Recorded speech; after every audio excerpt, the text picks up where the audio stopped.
কারণ এই সুপ্রিম শুনানিতে এর আগের দিন আমরা দেখেছিলাম গত বুধবার সুপ্রিম কোর্টে সেখানে অ্যাপিয়ার হয়েছিলেন, সেখানে নিজেই সওয়াল করেছিলেন Mamata Bandyopadhyay.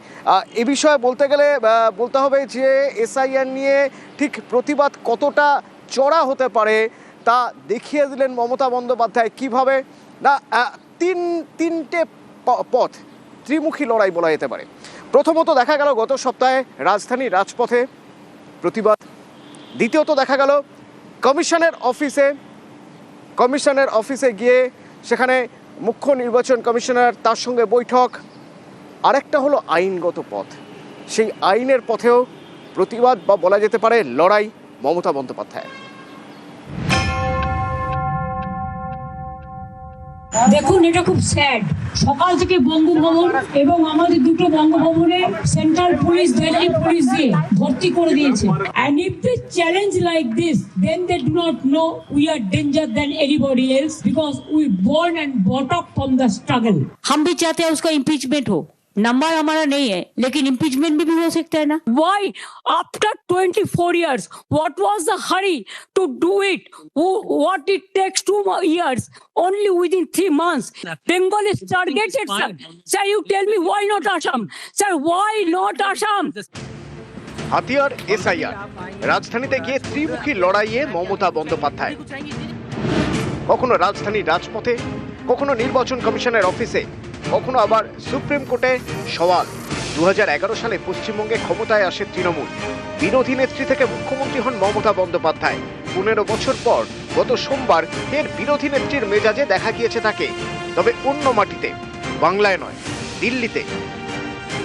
I will request the Home Minister not to behave like this. When you come to Bengal, we give you the red carpet. When you came in Delhi, you give us a black carpet. We'll show you the black result. Please restrain yourself from the atrocities, from the torture of the Bengal people. And if they challenge like this, then they do not know we are danger than anybody else because we born and brought up from the struggle. কখনো রাজধানীর পথে রণংদেহী, কখনো আবার মুখ্য নির্বাচন কমিশনারের মুখোমুখি। हम उसको बॉयकॉट करके चलाया, हम लोगों को अपमान किया है, असम्मान किया है, ह्यूमिलिएट किया है। I have not seen this type of election commission. कभी ऐसा कोई पार्टी के लिए पैरोट नहीं बना है, कोई तोता पाखी नहीं बना है।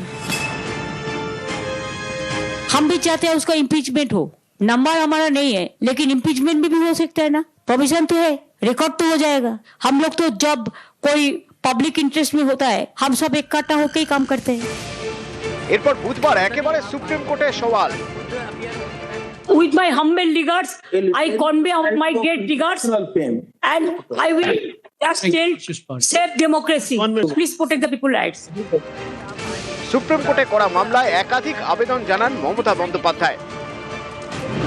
রাজ্য সরকারের দেওয়া নথি গ্রহণ করতে হবে, নামের অমিল অথবা পদবিতে বানান ভুল থাকার যুক্তিতে দেওয়া নোটিশ প্রত্যাহার করতে হবে, যুক্তিগ্রাহ্য তথ্য বিভ্রাটের ক্ষেত্রে আধার কার্ডকে মান্যতা দিতে হবে, পশ্চিমবঙ্গ থেকে প্রত্যাহার করতে হবে মাইক্রো অবজারভারদের, যুক্তিগ্রাহ্য তথ্য বিভ্রাট এবং আনম্যাপড ভোটারদের তালিকা অনলাইনে আপলোড করতে হবে সিইও এবং ডিইওদের ওয়েবসাইটে, নির্বাচন কমিশনকে হোয়াটসঅ্যাপে বার্তা দেওয়া বন্ধ করতে হবে, কমিশনকে সরকারিভাবে বার্তা দিতে হবে, 2025 সালের ভোটার তালিকা মেনেই 2026-এর বিধানসভা ভোট করতে হবে। ERO has no power now. They have superseded all the power from DO, ERO, BLRO. Only they have appointed 8,300 micro observer. Micro observer is the final authority. Election Commission, WhatsApp Commission.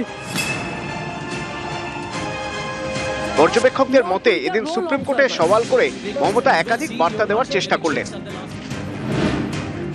Mamata বোঝানোর চেষ্টা করলেন রাজনৈতিকভাবে লড়াই তো করবেনই, SIR ইস্যুতে রাজ্যের জন্য আইনি লড়াইয়েও তিনি 1 ইঞ্চি জমি ছাড়বেন না।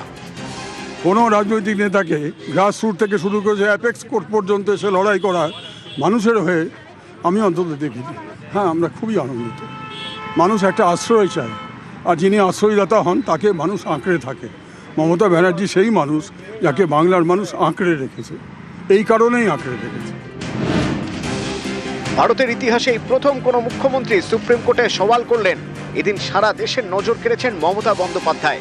বাংলার এসআইআর ইস্যুকে জাতীয় রাজনীতিতে তুলে ধরেছেন, যাতে কমিশনের উপর আরো চাপ বাড়ানো যায়। Bengal is targeted, sir. Save democracy. News 18 Bangla.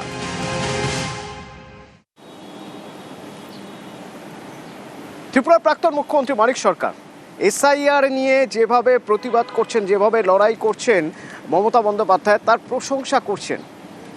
প্রশংসা করছেন মানিক সরকার। এবং কার্যকরী উদ্যোগ, বাংলার মুখ্যমন্ত্রীর কার্যকরী উদ্যোগ বলে উল্লেখ করছেন।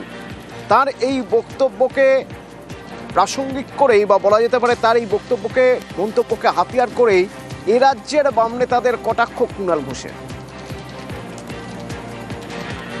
শ্রীমতী ব্যানার্জি দেরি করে ফেলেছেন, আরো আগে তার যাওয়া উচিত ছিল, কিন্তু দেরি হলেও প্রতিবাদটা যেটা করার চেষ্টা করেছেন, কোর্টে যেভাবে গেছেন, সেটাকে আমি খাটো করে দেখতে চাইছি না। আমি তো বলবো এটা কার্যকরী উদ্যোগ নিয়েছেন, দেখা যাক ভবিষ্যতে কি দাঁড়ায়।